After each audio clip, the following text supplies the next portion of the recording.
राधा वल्लभ श्री हरिवंश। ये राजा जबरदस्ती अपने बेटे की शादी एक सूअर से करा देता है और उसे एक जानवर जैसी जिंदगी जीने पर मजबूर कर देता है, क्योंकि इस राजा की 3 बेटियां थीं और एक दिन राजा बाजार जाने की तैयारी कर रहा था। तभी उसने अपनी बेटियों से पूछा कि वो क्या तोहफा चाहती है। पहली और दूसरी बेटी ने कहा उसे एक सोने से बनी ड्रेस चाहिए।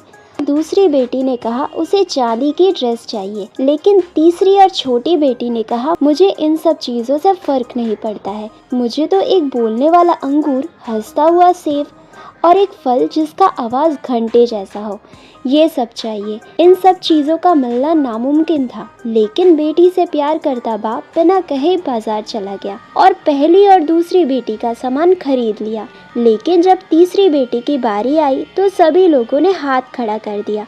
ऐसी चीज़ कभी किसी ने ना सुनी थी और ना ही देखी थी। राजा परेशान होकर जाने लगा, लेकिन तभी उसका रथ एक गड्ढे में फंस गया और आसपास के लोगों ने राजा की मदद करने की सोची। तभी एक सूअर राजा के पास आया, कहा मैं आपकी मदद कर सकता हूँ, बदले में मैं आपकी सबसे छोटी और सुंदर बेटी से शादी करूँगा। राजा बिना कुछ सोचे सूअर की शर्त मान गया। तभी सूअर ने बस एक झटका दिया और राजा का रथ गड्ढे से बाहर निकल गया।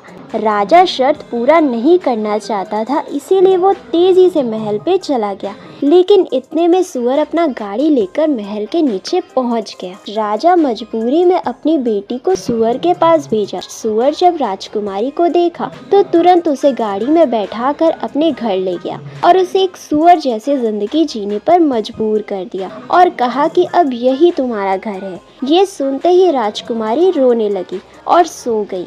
और जब अगले दिन राजकुमारी उठी तो सूअर का घर एक राजमहल में बदल चुका था। ये देखकर राजकुमारी चौंक गई। तब राजकुमार ने उसे बताया कि एक चुड़ैल ने उसे श्राप देकर सूअर बना दिया, लेकिन जब एक बोलने वाला अंगूर और एक हंसने वाला सेब और एक ऐसा फल जिसका आवाज घंटे जैसा हो मिल जाए तो उसका श्राप टूट जाएगा। इसके बाद राजकुमार ने दुनिया के सामने शादी किया। राधे राधे।